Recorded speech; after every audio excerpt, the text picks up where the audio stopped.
Hello, everyone, and welcome to Exoconscious Humans YouTube. Please like and subscribe to our channel and to promote the visibility and voice of Exoconscious Humans. I'm Rebecca Hardcastle-Wright, and today our guest is my good friend Lee Gerdes. Lee, welcome to Exoconscious Humans YouTube. Thank you very much. Nice to be with you. Thank you. In the past, too, I've worked with horses' brains. Equine brains are much different. One of the big differences is they don't have a frontal cortex like we do. So they can't exercise and make decisions. They can't make decisions back here and then have it go to both sides and make decisions activate in the outside world from the frontal cortex. All they can do is respond. So they respond to stimuli. And their frontal cortex is very, very small. But it makes working with the brain helps us learn how internal brain works because we can see directly almost. Wow. We do kind of know a lot about where things gather for short-term memory. And we do know how we start losing consciousness. Okay. And then there comes up to interventions that cause us to lose consciousness in order to help us, right? Hallucinogens. And so you say, they're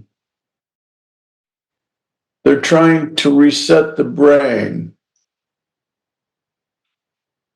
by causing the brain to lose part of the history it has for a time. Right? So it can reset itself. Jury's still out on how that's going to work. That's kind of how you describe trauma, that you and I lost awareness for a time, and then we reset. So that's that's a good point, because if they would think about it in terms of trying to help them lose more awareness, the hallucinogen is taking you in a non-reality. Right. But for me, I'll take the slower but surer approach and work with the stuff I have and let it kind of work itself through. I agree. Organically. Exactly. Inside out. Right. Inside out.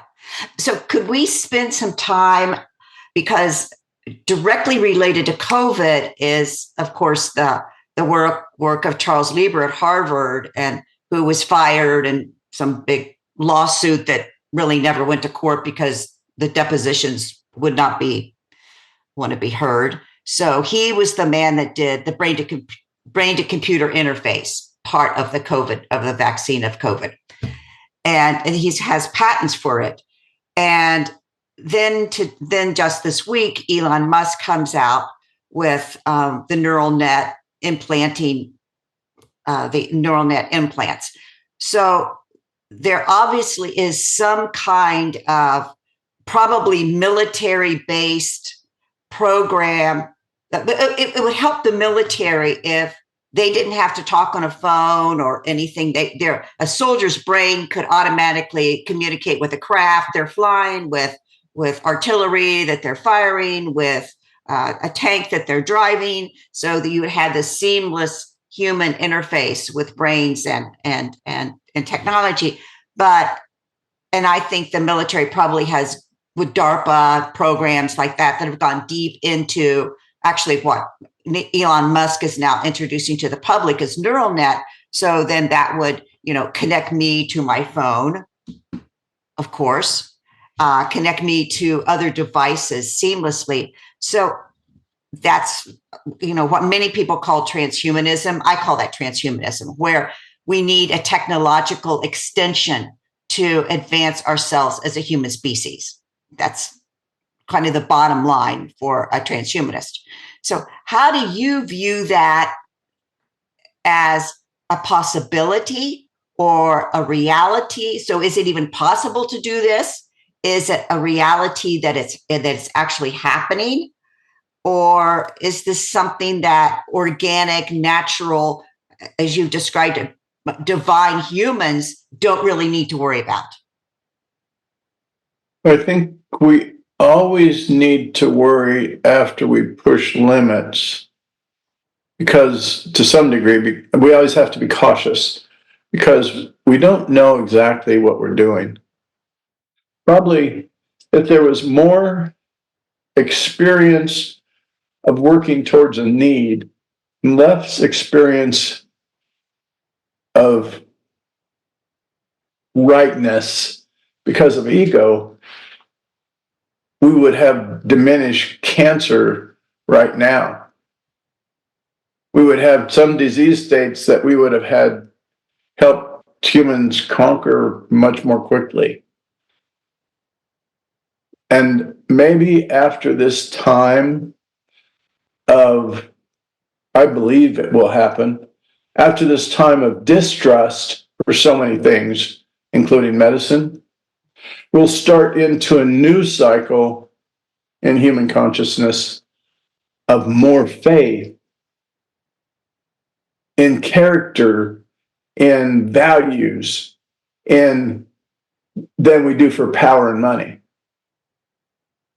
Because I would have never, ever, ever, ever done what I'm doing if it wouldn't have been to help myself.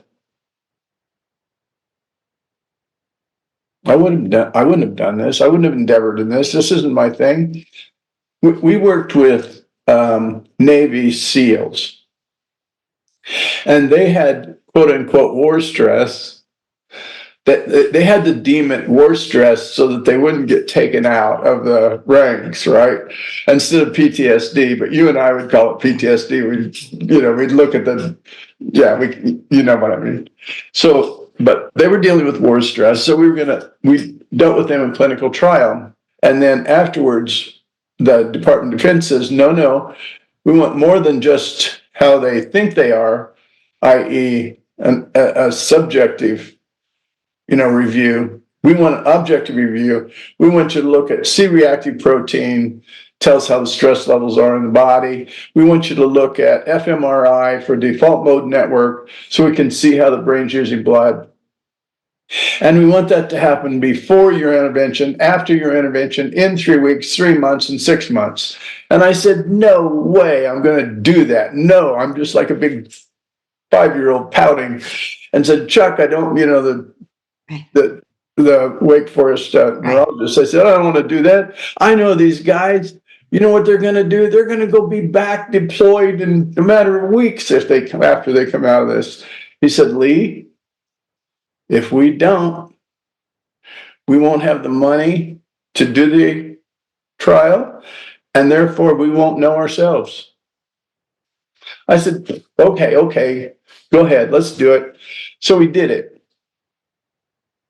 It's 100% successful. All of them came out of it. And then, guess what?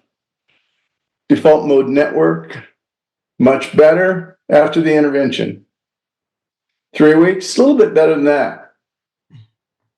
3 months, they had all been deployed again. And it was better than that. It was better than it was before. And 3 months after that, it was the best. Oh, wow. Exactly. And the only thing after racking our brains for weeks and looking at data and poring over it is that we both agreed almost at the same instant, oh my gosh, we've just proven the strength of love. That's the one thing all these guys had in common. They actually love what they do. And they love their team members. They would give their life for their team members that quickly. That quickly. They would do it. It was love. Wow. Lord, I'm starting to see how much you really, really, really love us.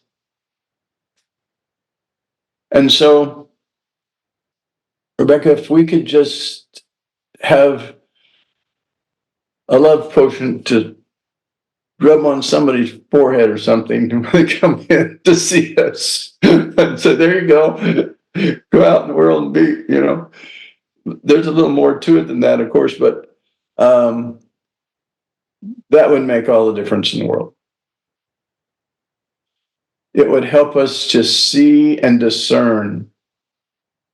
Doesn't mean we wouldn't have wars, and nor does it mean we wouldn't have police, nor does it mean we wouldn't hold people responsible for their actions. Quite the contrary. Because if you love yourself in your life and people, those around you, if somebody's going to take that away, you're not going to let that happen. So the fact is, love is the greatest strength we have, I think. But in order to experience it,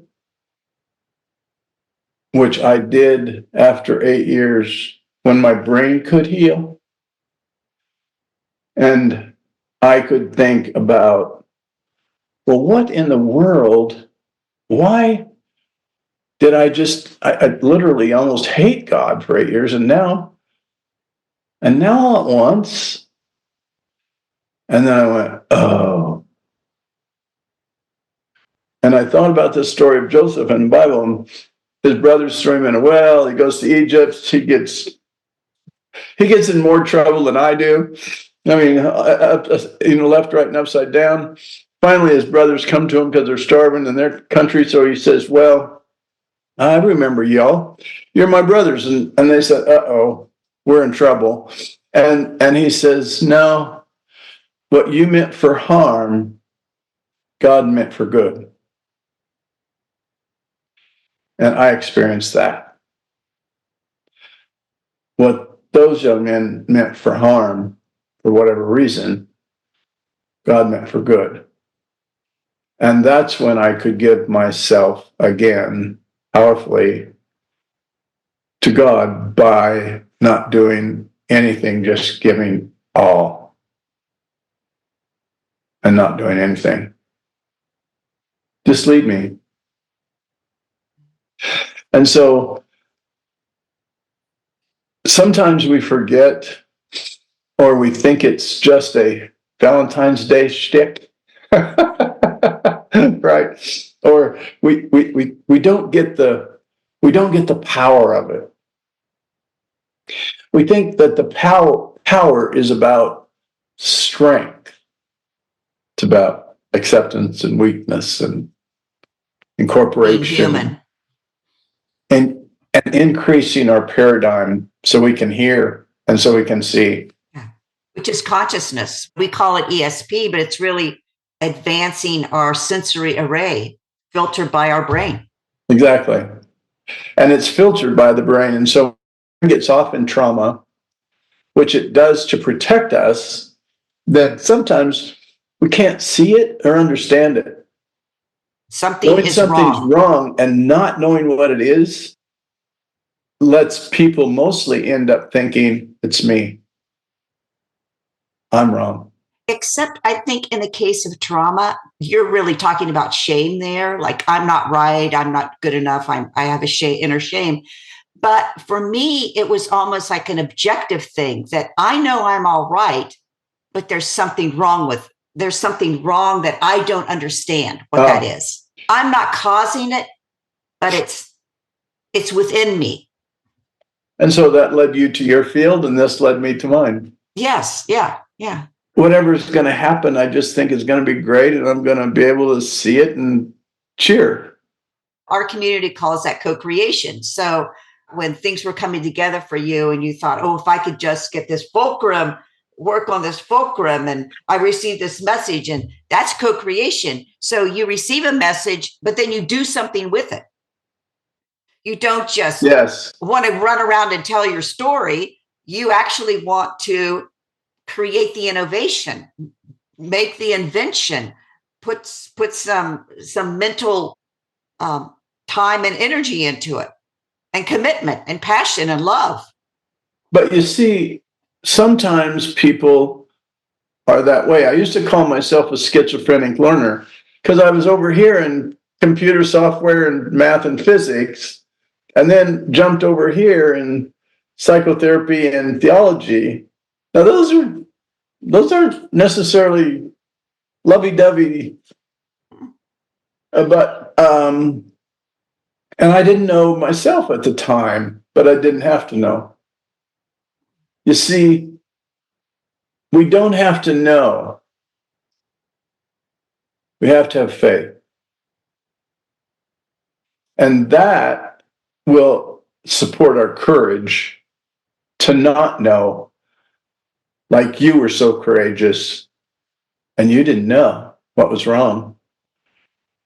But this might be an answer. So what the heck?